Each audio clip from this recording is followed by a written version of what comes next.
And at the inn, Caius began to prop himself up on the bed, his eyes shielded but still straining from the sudden onslaught of unnatural light. As the glare fades, he noticed the room around him in which that he woke. Caution ripping through him like a torrential storm as the unknown surroundings set his thoughts awhirl. With every ounce of energy he could muster, Caius threw his legs to his side, feeling for solid ground, his eyes intent on finding some clue as to where he was. Straining to his feet, he approached the nearest window, and with a sigh of relief, saw the magnificent city of Magnemar. Tarak stopped his wheelchair at the door, and was ready to slam it open before stopping himself, and giving a small knock as he grabbed the handle.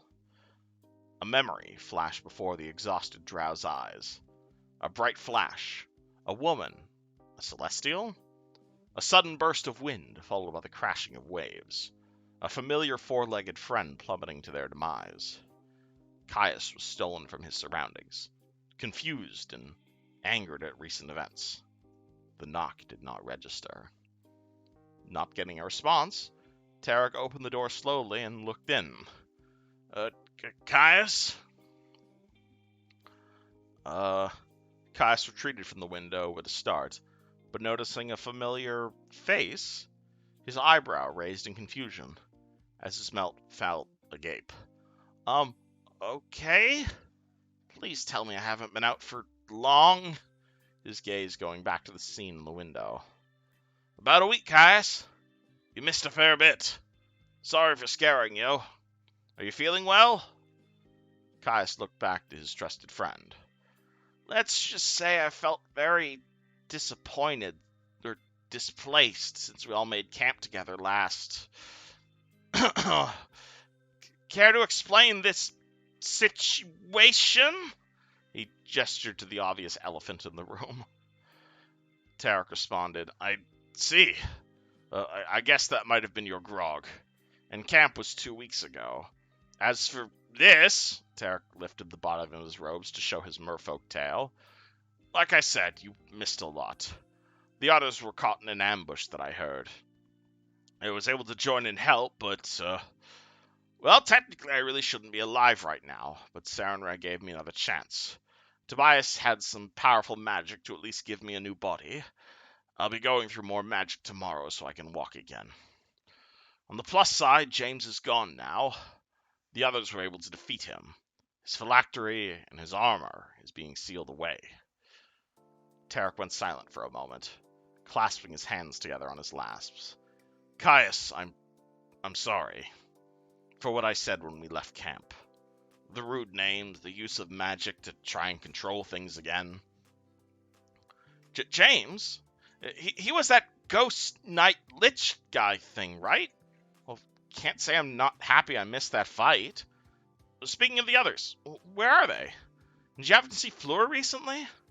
One of the last things I remember is her and a new friend falling from the sky. Yeah, that's right. Rough battle. The others downstairs. Tobias went to find Razza and the dwarf you sent to us. Fleur's in Sandpoint, though she should be on her way since Kathy... she was also taken down, much the same I was. We just needed a scroll and some diamond dust to bring her back. A lot happened, like I said, since you were awake 2 weeks ago. Though I suppose Tobias and Gothy saw you when you were fighting Ruthgar. That's a mystery I need to solve. Last I remember, I left for the theater looking for Ruthgar, after asking them to put on a show for the festival. Speaking of which, they actually gave me some money to invest in Fanpoint's new theater. I promised to put their name on it and such, and they're already in the middle of rehearsing something. Not like the last one, but then they were more than happy to come out. After that, I went to Ruthgar when I realized Pepe and the rest weren't in town. I guess I'm gonna have to get answers from them. Tarak, can I ask you something? As he looked out the window.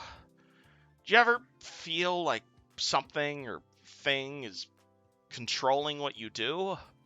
Like, not in the Yvonne being possessed and killing my mentor way, but more in the everything you do really isn't your choice? Tarak frowned a bit at that.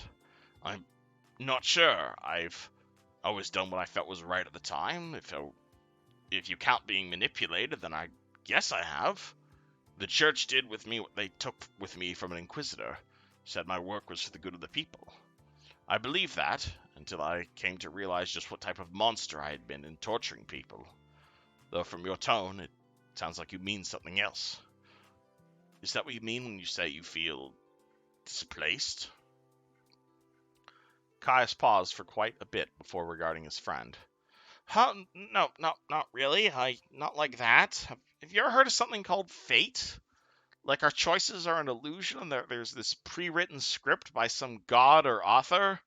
Like being in a book, unaware that your choices have already been set? Caius threw his hands into the air in some animated fashion. Screw it. You said you met up with Razza? Did he tell you about the woman we met, the cultists, and Shay's sister?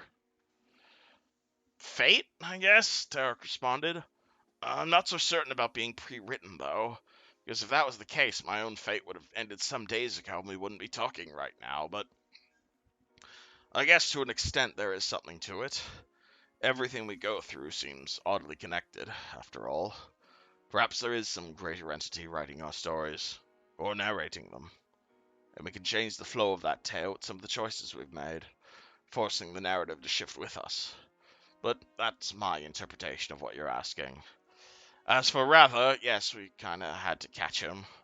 He was almost killed by some drill-covered elemental, but lived to tell the tale. And he mentioned cultists, one of whom Fleur took the Sandpoint. I don't recall anything about a woman, and my memory blanks regarding anything of Shayla's sister, sadly. Though we do have leads on the cultists. The 7 sawmills some streets over is a location that we plan to investigate, though it was cleared out when I was trying to scout. I'm still getting used to this body, so I may have been too noisy when swimming. There's also some type of clock tower, though I saw messenger birds going to and from the sawmill. If the cult's moved, it's likely to that location, but... Caius, don't run off without us again, please. Many of us need to rest and recover. I'm still recovering from being reincarnated myself, and I expended all of my magic treating the injured today, and I think the others will be happy to have an evening with you around. I know I would. It's like the way you think, Caius spoke, without the ability to change what's been foretold. Even though you thought yourself be dying being part of fate. Caius looked back towards the window abruptly. Well, you were never the sneaking type, so I wouldn't expect you to manage with that. Last couple of times I remember you in the water, it wasn't that great for you. I'll leave the stories for another time, though. It seems we have more important things to deal with. Caius looked back at Tarak. This tower, how's the security? Did you manage to find anything useful when you go? I may have woken up at the perfect time. As he cracked his fingers and headed towards the door Tarak came through. Tarak cocked his head with a concerned look at Caius. We can talk more on that later. If you want, should there be any more grog affecting you still, I can attempt to remove a curse from you tomorrow, by the way. You still have no idea what it did to you since you ran right in.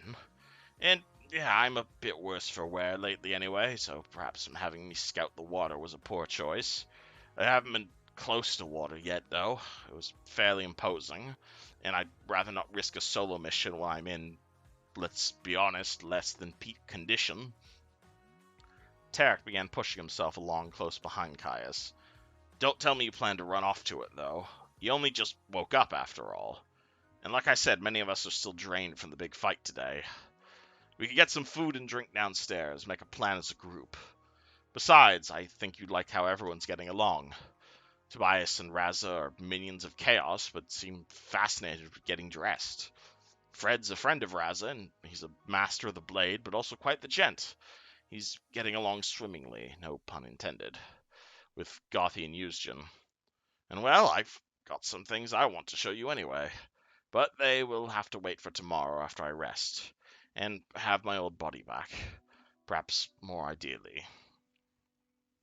Well, considering I have no idea how I managed to get here, I have more pressing things to figure out. If I was going to run, you shouldn't have had the chance to ask, as he winked, and then continued into the hallway. You said they're all downstairs? I gotta see Gothi about Mr. Ruthgar. If you mean the inn, we actually brought you here, Caius, after the others brought you to me for medical treatment. Ruthgar's unarmed somewhere in Magdamar. I let him free after a couple of days, hoping he would think on his mistakes. And, well, he gave you some sleep, and I think you'll be quite surprised what I'm capable of. But yes, most everyone's downstairs. It'll be a bit slow getting down there, but go see them. I'm sure they'll be happy to know you're all up and about. As soon as Gothy saw Caius, she perked up a little. She looked a little different from the last time Caius saw her. She had a visible beard and was wearing a heavy belt. Her pants were a little tighter and her voice much deeper. Oh, you're finally awake. No, I'll just use the regular Gothy voice. Ah, you're finally awake. That fight took really out of you, it seems. Caius' eyebrows twitched with confusion.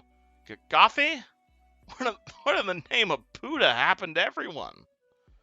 What? Oh yeah, the curse. Whenever I wear this belt, I turn into a guy. On the plus side, it makes me hit harder with my swords. Fred turned from his stool at the bar. Oh, you must be the man of the hour. Don't think we've met yet. Fred walked up to Caius. Frederick Winters, he said as he raised his hand for a handshake. However, as the party began exchanging handshakes and began to relax for the first time in many days, the muffled sound of gasps could be heard from outside the inn, as well as the flap of wings, followed by a sharp... Setting his wheelchair back up at the bottom of the stairs, Tobias looked back towards the door. Well, it seems she finally arrived. Gothy gave a small nod. Well, I hope her opinion will help with our decision. She got up and walked towards the door. Tarak climbed into his chair and wheeled himself after Gothy to at least listen. And Fred also followed. The three of them walked over to the in-room door, where upon the other side, caught the last of what looked to be a number of cracked-looking hooves warping into humanoid legs, as Fleur-de-Lis transformed back into her human form. Her barding transforming into chainmail as she stumbled directly into the inn, and took a seat at one of the nearby chairs as she held out her hand. Sorry if I'm late, she exclaimed. Is complicated. Are you all right? Spoke Gothy. You seem out of shape. Out of shape? Well, I suppose that'd be the correct way to call it. I'm just not used to flying for so long, or so fast. Tarak pulled out his water skin and passed it over. Take a drink. The unicorn drank deeply, drinking several gallons at once. Sorry, I got here as fast as I could. I got delayed up north. Your letter mentioned something about Kathy. Where is she? She's right here, or what's left of her. Gothy pulled out the Chelix crux. I'd rather not open it with strangers around. Who knows who might jump up and try and grab her so they can sell her. What's left of her? Oh, Cosray, what happened? So it's something we can fix, Fleur. But right now she's dormant. Is that a good word for it? Damn it. Oh, wait, fix? I thought you sent a letter to me because you needed a lift back to Cityax. Maybe I'm remembering your letter wrong, sorry. Fleur grabbed Tarek's water skin and drank deeply and again. How long ago did this happen? And yes, I'd like to see her fixed, yes. A few days now, around the time I had to get this treatment, as Tarak lifted his robes to show her the tale. According to others, we could use magic to fix her, or even give her a new body, possibly. At this point, the three of them heard the faint sound of the guard whistle in the distance. Ray's dead? You possess the power to bring the dead back to life? Fred gave a worried look into the night. With a scroll, like Tobias and I can both use such magic. He used a similar one on me, reincarnation, which is less expensive, but as you can see, it's a little less stable. Tarak turned his head a bit at the sound of the guard whistle. Where is Tobias, by the way? I thought he and Razza would have come back by now. Fred looked at Tarak and looked worried. You should also mention rebuilding her, but it seems like it would take a lot of time and money. And quite the expense. I would be out of places asking you to spend a king's ransom so I may ride with her again. I think Synax knows how to repair. Wait, you, your friend Eusgen, he knows how to repair androids? He seemed interested to work on her. Fred bit his lip. Guys, I gotta go do something real quick. And Fred ran off in the direction of the sound. I, I'm afraid I don't know much about your friends, Fleur spoke to Gothy. Honestly, I haven't seen most of you since last week, really. You guys seem to make a lot of friends, and a lot of foes, as Fred dashed off. Right, that's not normal, I think, but that's Fred. We arrived in Sandpoint and Cathy about a day or two before Razza found us. Who's Razza again? He's the dwarf we picked up from Falcon's Hollow, right? Correct, yes, he's missing too. Oh dear. Remind me to smack him in Tobias when Fred brings them back. Fred yelled from a distance, Sorry! Oh, are your friends missing? They left some time ago. I really shouldn't be surprised if the whistling is them. Oh, well, I hope they're all right. Magdamar's a big city. Me and Shelalu saw a few criminals in this area on our flight in. It is, and as long as Fred's with them, things should be okay. But wait, Shelalu? Wow, it's been a long time since I saw her. Oh yes. Cathy and I have been spending a lot of time with her lately. Who? Oh, she's an old elven friend from Sandpoint. Cathy was trying to convert her to become a Hell Knight last I spoke. Uh, cool. We should get back on topic. What are we going to do about Cathy? Gothy spoke, holding the crux. Right. Fleur, we wanted to ask you what you prefer for her. Raised dead or... No. Right, Fleur, we wanted to ask what you preferred for her. Raised dead or reincarnation? Both are available, but we need to know what you'd prefer for her. Well, I can't really afford either, so I guess it would depend on what the Citadel would be willing to pay for her. We have funds. It's really a matter of do you want her to remain as an android or chance a new body for her? Funds? You're willing to pay for resurrection? Yourselves? What? Then Gothy spoke. I would spend every last gold coin I had to get her back. I'm at a loss for words. Oh, thank you. Thank you. Flora ran over and hugged Gothy. But how? I thought resurrection spells cost a literal arm and a leg. We have some earnings. How do you think I'm sitting here? Earnings? What? I don't want to know the details. Oh my God, Shalalu is going to be over the moon when she hears this. She smiled brightly and continued crushing Gothy. Can't breathe. She immediately then let her go. I'm sorry. I'm not used to hugging people who aren't made of metal. How do you even work arms? Gothy gave a deep breath. It's fine. You're excited. I'm still a bit new to my current body after being in Gothy's. I can understand the confusion. Can you tell me the deal is with the tail? You're looking to become a water-themed vigilante, Tarak? It's reincarnation magic. We were attacked by undead and an assassin, and while helping with the fight, I lost myself where Cathy fell, and promptly was felled myself.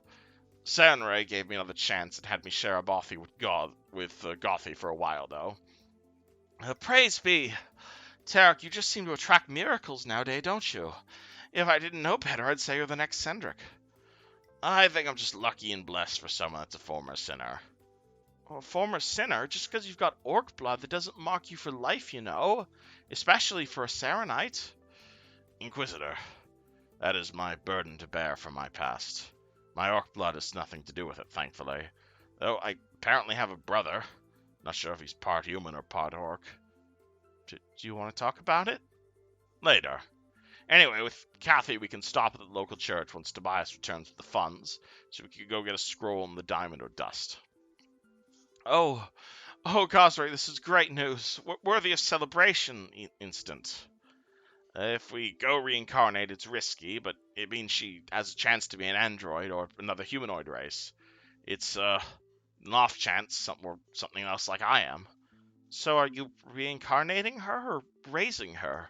It's your choice, Fleur. We wanted to know how you felt on it. My choice? Um, well, that's a bit of a difficult question.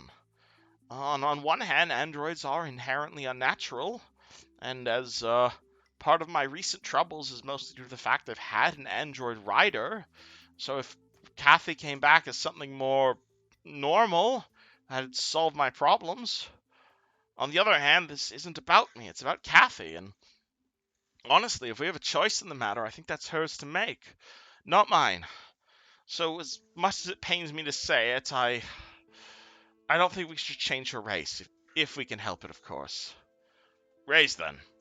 More expensive, but we can do it, I imagine. If you don't, I don't have the money myself, though, so I don't want you to spend more money than you have to, if you can help it. We just need Tobias to get back for the funding.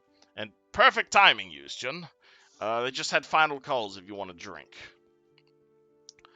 And as the bar staff began to close down, Razza and Fred were seen in the distance, fucking booking it towards the inn at high speeds.